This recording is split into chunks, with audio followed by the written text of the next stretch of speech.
Have you ever wanted to start something, but the fear of failing is so great that you don't even try?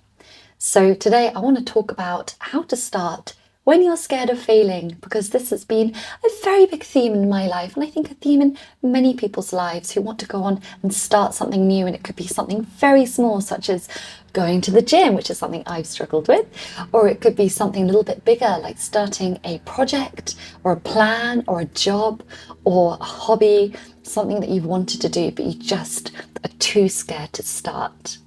The first thing that is really, really important to understand is when we procrastinate and stop ourselves from doing something, it's often nothing to do with laziness, which is what it's traditionally linked to, and it's actually all to do with fear.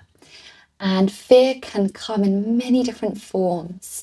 And often we think, well, it's really easy to know what I'm scared of and to act on it, but fear is very hidden and it comes out in different disguises, and procrastination is one of those disguises, and it's an avoidance technique to avoid facing up to the fear of that thing that we want to do. Now, there's two really nice ways to defeat fear, which I always love to talk about and apply to my own life.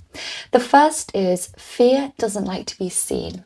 So when we have a fear, we need to speak about it. And we can speak about it with a friend, with a family, with the person that we're with a stranger. We can write about it online, as long as we bring it up and out into the open so it's not buried within us. So if you think about fear hiding in the back of our minds, we're coming along with a torchlight and we're shining on it to see what it really is. And really, fear is nothing that big. It's just an overactive imagination. And when we speak about it, we release the shame of having that fear and we bring it up and out into the open for it to be truly seen for what it is, which is really nothing at all. The second way to defeat fear is to take an action against it, and that action could be something incredibly small. So for me, I had this big fear of going to the dentist, and I know I'm not alone there. And for 3 years, I didn't go. And it built up and I started to panic. And I thought, oh my gosh, there's going to be something wrong with my teeth. What am I going to do? And I went into a spiral of fear and I just couldn't snap myself out of it. I eventually talked to my mum and she said, why don't you just ring up and make an appointment? And it was the ringing up, which was the action that allowed me to confront my fear, to start doing something against it, which is a very empowering thing to do. Action is empowering, and the fear will try and keep you in inaction. It will try and paralyze and freeze you. So it's like when we're scared, we freeze and we get stuck. So it's gently breaking us out of that rigidity and allowing us to find freedom again from that fear. The second thing that is really important to notice when we have a fear of starting something is, what is that fear? And really pinpointing it down.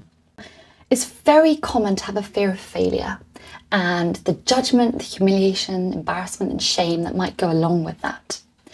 Yet what I've actually found is most people have a fear of success and a fear of being seen. So if you are successful with what you do, suddenly you're going to be in the spotlight and people are going to be able to see you. And for some people, that is a really terrifying concept. Another part of the fear of success is, how will my life change and can I face that? So a fear of failure isn't so deep, I find, because if you fail, life continues in the same old way. Whereas if you have success in your life, then things can quite literally change overnight. And the fears come in is, how can I cope with that? What will happen? What will have to change? And as humans, we do not like change. We really like things to stay exactly as they are, and success brings change. When you are successful, you also create more responsibility and commitment in your life. So say you do one thing well, and then people expect you, you've got to do it again and again and again. You've got to show up. You've really got to show up. And that can feel really, really scary to some people. So we want to get clear. What is the fear that is keeping you stuck? And really get down into it and start inquiring and asking yourself and pin that fear down and find out what it really is. And of course, we all know that one of the biggest reasons that stops us in our tracks from doing something, starting something new, beyond the fear of failure or success, is a lack of confidence and a self-doubt. I can't do this. I'm not capable of doing this. Other people are better than me. So we fall into this comparison trap. And I really recently spoke about it in my last video. But comparison can really keep us stuck because we compare our path and our journey to someone else's who is doing something maybe similar, but in their own unique way. And they might have been doing it for a lot longer. And a comparison really is a very fruitless thing, because we are never meant to be like someone else. And if we try and copy someone else's way of doing things, then we often tie ourselves up in knots. We are here to be authentic.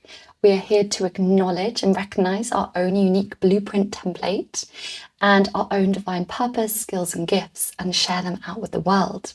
But a lack of confidence can be a real thing that keeps us stuck. So what I want to ask you is it a lack of confidence or is it a lack of self-worth? And self-worth, if you think about a pyramid, is the bottom tier of the pyramid. And the interesting thing is we are all worthy. Just by being born, we are intrinsically 100% whole and perfect and worthy of everything we desire. Yet we go through life and that sense of self-worth crumbles and disintegrates as we get older. And confidence is built on self-worth.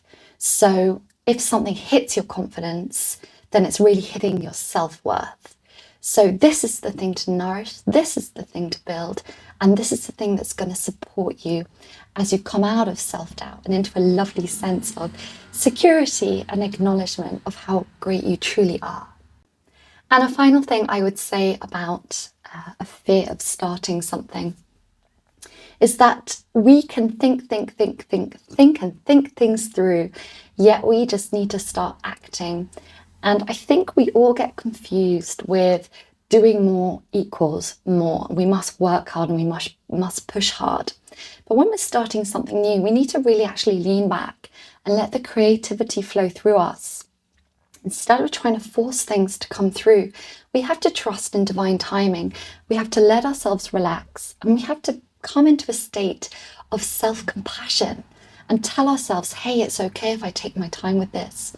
Hey, it's okay if it's not going to be perfect. And the perfectionism is a really big thing. We need to let go of expectations. We need to let go of the perfectionism, and we need to embrace that it's never gonna be perfect. And unless we try, we cannot even improve.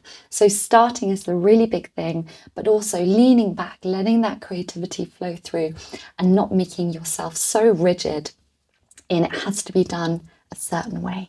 So I hope that helped and gave you some encouragement to go off and do that thing that you want to do. And if you like this kind of content, then do stay in touch. I post lots of videos about self-awareness and spiritual guidance and confidence and leaning into your authenticity so you can live life with greater trust, joy, and ease in who you truly are. So until next time, I wish you a very beautiful rest of your day.